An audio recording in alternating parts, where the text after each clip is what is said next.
Today, Uncle Dan has another story about Joshua as he leads the children of Israel. Thank you, Aunt Sue. Our Bible story is adapted from the Old Testament, the book of Joshua, chapters 11, 15, 17, 22, and 24. I call the story Conquering Canaan.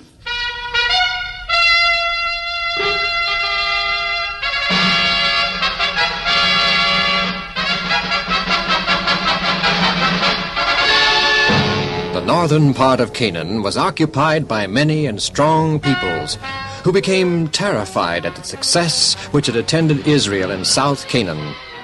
In the north, on the shores of Lake Merom, was the city of Hazor. Now Hazor was a very strongly fortified city reigned over by King Jabin. And King Jabin called together all the kings of northern Canaan and suggested a confederacy to protect their lands against the onslaught of the Israelite hosts. But Joshua and his army seem to win battles regardless of the odds against them. I doubt that we can do anything against him either. No, gentlemen, let us be calm, keep our wits about us, and plan intelligently. Calm? When our very lives are threatened? Oh, no, I doubt if things are quite that bad. Has anyone at all, won a single battle from Joshua? Well, no. I think we should surrender to Joshua. Now, gentlemen. Aren't you forgetting one important fact? We are a long way from Joshua's headquarters. We are almost inaccessible to him and to his army. Also, we are practically impregnable to an attack. Impregnable? That's what Jericho thought, too, with their strong walls and fortified position. But Joshua conquered them anyway. No. This is the wrong attitude, gentlemen, the wrong approach. If we don't think we can win, we can't. How can we win against the strength of Joshua and his mighty men? No, we certainly can't by a defeatist attitude. We're doomed. Our countries are in real danger. We will be defeated unless we band together, fight together, stick together, and do the very best we can together to defeat Joshua. At least we'll have an outside chance to win. You're right, of course, Jabin. And I'm sure that all of us agree that we must stick together against the common enemy. I herewith pledge my country and my fighting force to the common good. So do I! Yes, now we're getting somewhere. In unity there is strength. Hurrah for the Confederacy of Northern Canaan! Hurrah, Confederacy! Now, our first order of business is to decide upon a Confederate leader and the place to establish headquarters. Now, we are all kings of Northern Canaan, and as kings are qualified to lead armies to battle. Yet I, for one, am in favor of King Jabin being the leader of our combined forces. He has displayed calmness, a strength of purpose, and unflinching courage in all this. Thank you, gentlemen. Thank you. I shall certainly do all in my power to turn the tide of battle against Joshua. But now let's get down to cases. With your permission, I should like to establish headquarters right here in Hazor.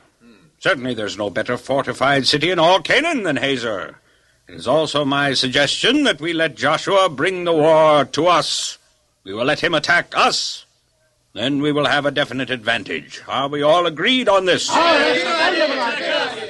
unless my information is in error, our combined forces will far outnumber the forces of Joshua. I think that is correct, Your Majesty. And we will have well-armed and trained soldiers, while Joshua's army is made up mostly of citizens, untrained, poorly armed. Your Majesty, I think that would have been completely true a few months ago, even weeks. But Joshua has conquered all the nations of southern Canaan, which means that they have probably confiscated many weapons of war, which they are now armed with. Yes, that's true. However, our main advantage will be in our horses and our chariots, the greatest weapon of war ever invented. I understand Israel has no horses and chariots at all. Well, they certainly have captured horses and chariots from the southern Canaan nations. Yes, but do you know what they've done with those horses and chariots? Put them to good use, probably. No, they burned the chariots and lamed the horses. Whatever for? Are they crazy? They did it at the command of their God, supposedly so that they wouldn't put their trust in horses or chariots, but in the Lord their God. The more I hear about those Israelites, the more sure I am that properly organized and led, our combined forces can whip them. Down with the Israelites! Yes, and now, gentlemen, let's get down to specific plans for the protection of our respective countries. To start with, Our headquarters here in Hazor must be...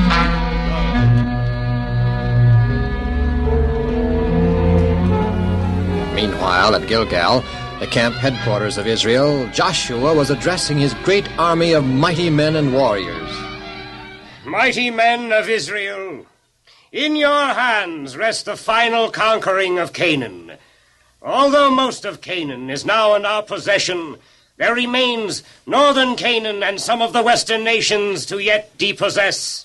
By far the most formidable enemy yet to cope with is the confederacy of northern Canaan under the leadership of Jabin, king of Hazor. They are now camped by Lake Merom beside the fortified city of Hazor. They form by far the largest army we have yet faced.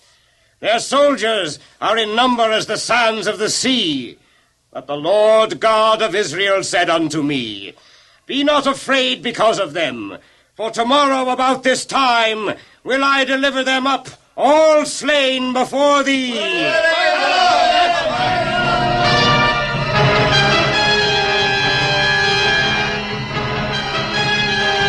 And Joshua and all the mighty men of Israel marched against King Jabin of Hazor, and all the allied kings with him. And God delivered Hazor into the hand of Joshua, and one by one the mighty cities of the kings of the north fell to Israel, and Joshua became master of Canaan. Then the land rested from war. Even though the power of Canaan had been broken, there remained on the west coast the Philistines and the Sidonians, dangerous and continuous enemies of Israel. And scattered throughout all the land were bands of peoples who were still to be subdued. It was the duty of each tribe to fully subdue the people in its own inheritance. Moses, before his death upon Mount Nebo, had fixed the outer boundary of the land. Now it became Joshua's lot to divide the land among the 12 tribes of Israel. He was to be assisted in this duty by Eleazar the high priest, and one prince from each tribe, formally appointed by Moses. Joshua himself, of the tribe of Ephraim, was one of these princes. Also Caleb of the tribe of Judah. 2 of the tribes, Gad and Reuben, with half the tribe of Manasseh, had received their inheritance before crossing the Jordan River. They had, however, furnished their portion of armed men for the conquest of Canaan. For years they had fought bravely by the side of their brethren. Now the time had come for them to get back unto the land of their inheritance, where they had left their families, loved ones, and possessions. As they had united with their brethren in the conflicts, so they had shared the spoils. Consequently, they returned home with much gold, riches, cattle, and with brass, iron, and much raiment. It is with anxious heart that I witness your departure for the land beyond the Jordan.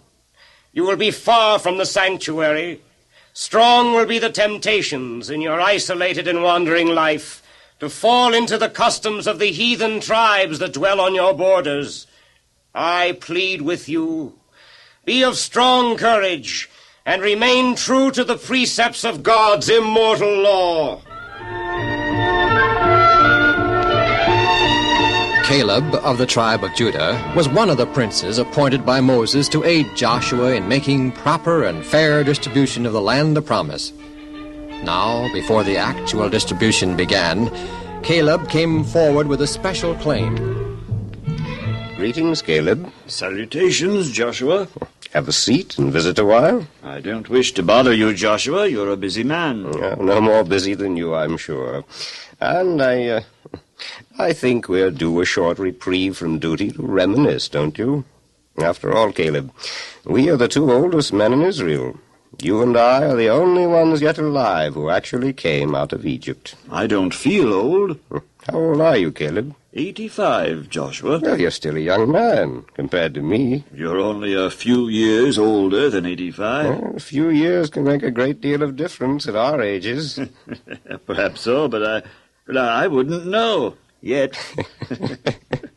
I am as well and strong as I was 45 years ago when Moses sent me, along with you and 10 others, to spy out the land of Canaan, remember? As if it were yesterday. We were camped at Kadesh, only 11 days from Mount Horeb, but a short distance from the borders of Canaan. The people, as usual, did not trust God or Moses and insisted that spies be sent to survey the land. A ruler from each tribe was chosen. Oh, how well I remember that clear morning when Moses bade us go into Canaan and observe its people. You 12 young men have been chosen by direction of God to go into Canaan as spies. Bring back a report of its people, whether they are strong or weak, few or many. Observe the land, its situation, its natural advantages, and the productivity of the soil. Bring back also some of the fruit of the land. Now go and survey the entire land, from the southern to its northern borders.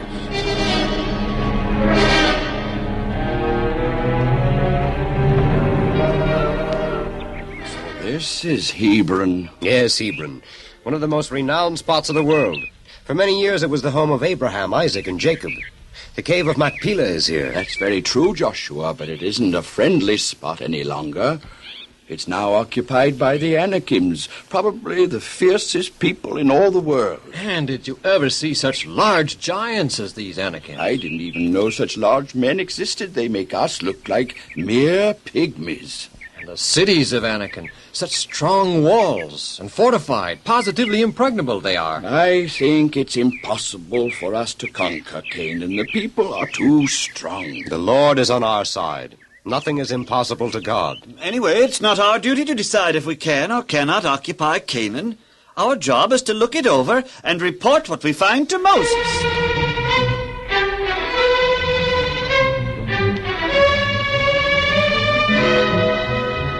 People of Israel, you have heard our report. Canaan is a good land. It is beautiful and productive. Nevertheless, there are many difficulties and dangers that we will face if we undertake to conquer the land. And what my companion says is true. Canaan is populated by giants so large that, by comparison, we are mere pygmies. The nations of Canaan are powerful. The cities are walled and impregnable. It is useless to even think of possessing the land. We are not able to go up against the people, for they are stronger than we and will conquer us. We would be better off to remain here or go back to Egypt. Listen to me, my people. I am Caleb. I am one of the 12 you sent to spy out Canaan. What these two have just said about Canaan is true. Yet it is also true that our God is stronger than 1,000,000 Canaans. He is well able to deliver the people into our hands.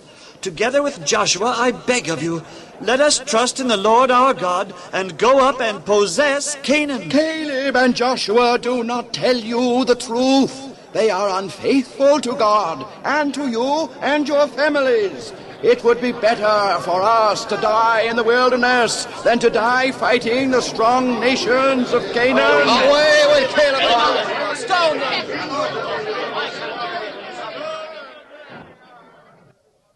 Yes, Caleb, I well remember all that, even though it was over 40 years ago. You and I were the only 2 men of the 12 who have lived to inherit Canaan. We were the only 2 with faith enough to believe Canaan could be conquered. And one important truth of life is, according to your faith, be it unto you. It was only by a miracle of God that we were saved from being stoned by the angry people. How many times since then, Caleb, my friend, have I thanked God that we, you and I, were faithful and strong enough to stand up to our belief that Israel could inherit Canaan. There's one thing, Joshua, that I should like to remind you of. Remember what God, through Moses, promised me right after the people were hushed by the manifestation of God's glory? I think so. If I remember correctly, the exact words were these: My servant Caleb, because he had another spirit within him, and hath followed me fully, him will I bring into the land whereinto he went. Yes, but there was one more promise, a more specific one. The very land of the giants that brought about the fear of Israel to possess Canaan was promised me as an inheritance. You wish Hebron as a permanent inheritance? Yes, sir, please. But Hebron hasn't been conquered. The giant Anakamentes still possess the land. If the Lord will be with me, then shall I be able to drive them out. Oh, but you're old, Caleb. Wouldn't you prefer to possess a land already conquered? Our people must have an example of true bravery and faith. The tribes must be encouraged to fully subdue the land which their fathers had deemed unconquerable. Oh, bless you, Caleb. To none other can the conquest of this giant stronghold be more safely entrusted. Your request is granted. The land of Hebron shall be an inheritance to you and to your seed forever and ever. Having obtained the inheritance and trusting in God, Caleb and his house drove the 3 sons of Anak out of the cities and mountains and possessed the land. His zeal did not abate. He did not settle down to enjoy his inheritance, but pushed on to further conquest for the benefit of the nation and the glory of God. Caleb had not asked for a land already conquered. He did not desire honor or aggrandizement for himself. Rather, the brave old warrior was desirous of giving the people an example that would honor God and encourage the tribes to fully subdue the land which their fathers had deemed unconquerable. Joshua received another request. However, a request entirely different from Caleb's, a request born of greed, selfishness, vanity, and pride. May I speak to you, Joshua, about a very important matter? Of course. I represent the tribes of Ephraim and Manasseh. We are children of Joseph. We are a mighty and superior tribe. Yes. Because of our superior numbers and greatness, we demand that we be allotted a double portion of land. You have already been given the richest land in Canaan. True, Joshua, but we want more land.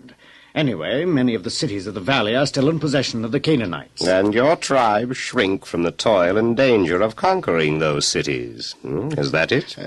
Well, of course not. We need more land, and we think it's only fair that we be given additional territory that has already been subdued. If Mount Ephraim and the valleys be too small, and if you be a great and powerful tribe, I suggest that you go to the wood country of the Perizzites, the giants, and hew out additional land for yourselves. You refuse to grant us additional inheritance? I refuse to depart from strict justice and right. But Joshua, the Canaanites that dwell in the valley are mighty, and they have chariots of iron. The real cause of your complaint is that you lack the faith and courage to drive out the Canaanites. We demand a hearing and judgment of our claims. You argue that you are a strong and great people, numerous and powerful. By your own argument shall you be judged. Being a great tribe, as you yourself claim, you are well able to make your own way, as do your brother tribes. With the help of God and proper faith, you have no cause to fear the Canaanites, nor their chariots of iron.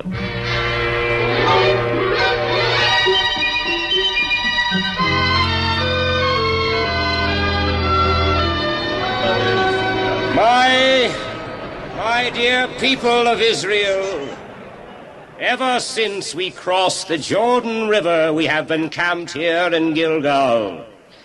From this place we have subdued most of the peoples of Canaan.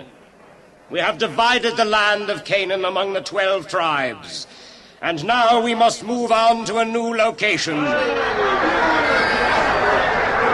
In almost the exact center of Canaan lies the town of Shiloh.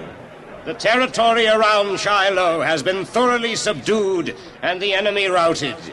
We shall move our camp to Shiloh.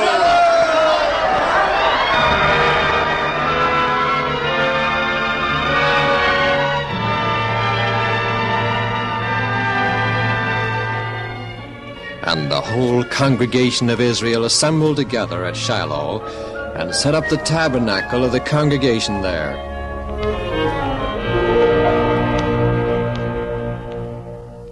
Soon after the tabernacle was set up in Shiloh, there came a disturbing bit of news about the 2 tribes on the eastern side of the Jordan. You wish to see me, Phineas? Yes, sir, on a very important matter, sir. Well, I certainly shall listen to one who is as zealous in the welfare of our people as you, Phineas. I well remember how you handled the affair with Zimri. And then later, how you led 10,000 of our men of valor and victory against the 5 kings at Midian. You wish to see me, I presume, relative to your duties as priest in the sanctuary. No, sir. It has to do with the tribes settled on the other side of the Jordan. Yes? Sir, they have erected an altar of burnt offering beside the Jordan River. An altar of burnt offering? Yes, sir. The law of God prohibits on pain of death the establishment of any place of worship except the one here at the sanctuary. I know, sir. Oh, I have been worried about them. They're so far away from the influence of the sanctuary service, and so close to the temptations of heathen peoples, that I feared for their apostasy. What are you going to do about it, Joshua, sir? We must not let it remain unpunished, Phineas. It will lead the people away from the true faith. Perhaps we should have a general assembly of the people and discover what their wishes are in the matter.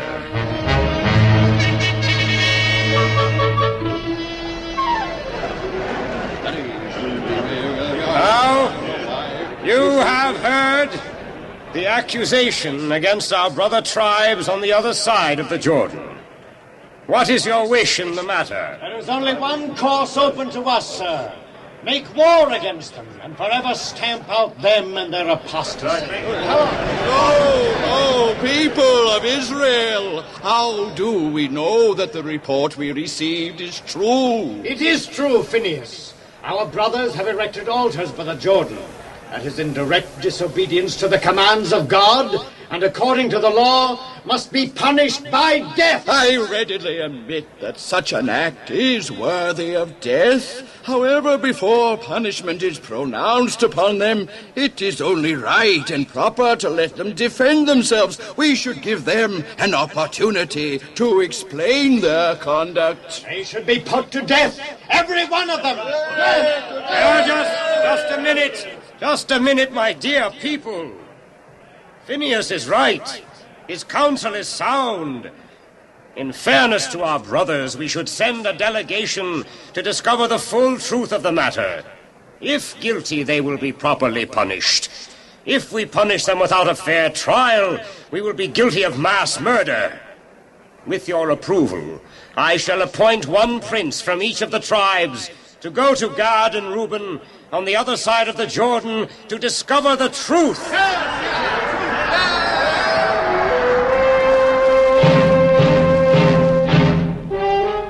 Are the representatives from Gad and Reuben present? They are all here. You may proceed. As you know, we are 10 princes sent here by Joshua and the congregation of the 10 tribes. Word reached us that you have erected an altar of burnt offering in direct disobedience to God's specific command. But, Phineas, sir, the altar we erected at the Jordan... Then you admit to erecting the altar? Yes, of course. Know you not that such an act is rebelling against God? But, Phineas, sir, Excuses will not erase the sin against you. How could you have done so? Such open rebellion and apostasy. How could you have forgotten so soon the judgments visited upon Israel because of their apostasy at Peor? But perchance this side is too far removed from the tabernacle and its services, and you are unwilling to remain here without an altar of sacrifice. So Joshua and all Israel offer you a share in the possessions and privileges on the other side of the Jordan. Well? Have you finished speaking, Phineas? There is nothing more I can say. And may I now speak for my people? We are here for that specific purpose. We did erect an altar beside the river Jordan, but not an altar of sacrifice.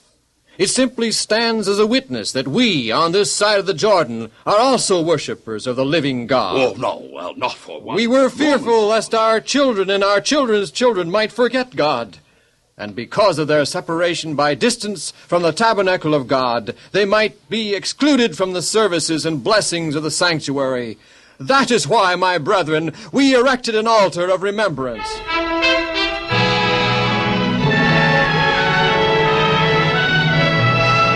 With great joy, the ambassadors accepted this explanation and immediately carried back the tidings to Joshua and Israel.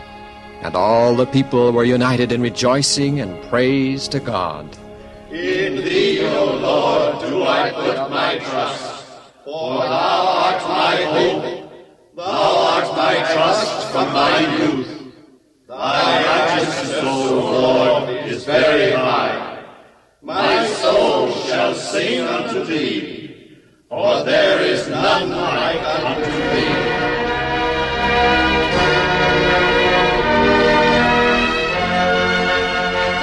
And Joshua, the servant of the Lord, died, being 110 years old. And Israel served the Lord all the days of Joshua, and all the days of the elders that outlived Joshua.